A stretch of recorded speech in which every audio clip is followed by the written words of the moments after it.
இன்றைய தேவ வார்த்தை வெளிப்படுத்தின விசேஷம் 2ஆம் அதிகாரம் 19வது வசனம். உன் கிரியைகளையும் உன் அன்பையும் உன் ஊழியத்தையும் உன் விசுவாசத்தையும் உன் பொறுமையையும் நீ முன்பு செய்த கிரியைகளிலும் பின்பு செய்த கிரியைகள் அதிகமாய் இருக்கிறதையும் அறிந்திருக்கிறேன்.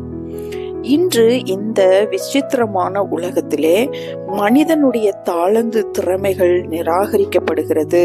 வேலை செய்கிற இடங்களிலேயோ ஊழியங்களிலேயோ நாம் தாளந்துகளோடும் திறமைகளோடும் பக்தியோடும் வைராக்கியத்தோடும் அர்ப்பணிப்போடும் நாம் செய்கிற காரியங்கள் பிற மனிதர்களாலே அது நிராகரிக்கப்படுகிறது. அவர்கள் அதை நன்றாக அறிந்திருந்தும் கூட அதற்குண்டான தகுதிகளை அதற்குண்டான பதவிகள் நிராகரிக்கப்படுகின்றன. ஆனால் நம் தேவன் நம்முடைய கிரியைகளை அவர் அறிந்திருக்கிறார்.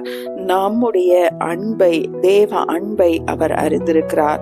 நாம் அவருக்காக செய்யும் ஊழியத்தை அறிந்திருக்கிறார். நாம் அவர் மேல் வைத்திருக்கிற விசுவாசத்தை அறிந்திருக்கிறார். நம்முடைய பொறுமைகளை அவர் அறிந்திருக்கிறார். நம்முடைய எல்லா கிரியைகளை அவர் அறிந்திருக்கிறார். பிரியமானவர்களே, மனிதர்களாலே நாம் அங்கீகரிக்கப்படவில்லை என்றாலும், மனிதர்களாலே நாம் நிராகரிக்கப்பட்டாலும், நாம் ஆராதிக்கிற நம் தேவன் நம்முடைய எல்லா காரியங்களை அறிந்திருக்கிறார். அதற்குண்டான பலனை ஏற்ற நேரத்திலே நமக்கு தர அவர் வல்லவராய் இருக்கிறார். அவர் கண்களுக்கு மறைவானதென்று ஒன்றுமே இல்லை.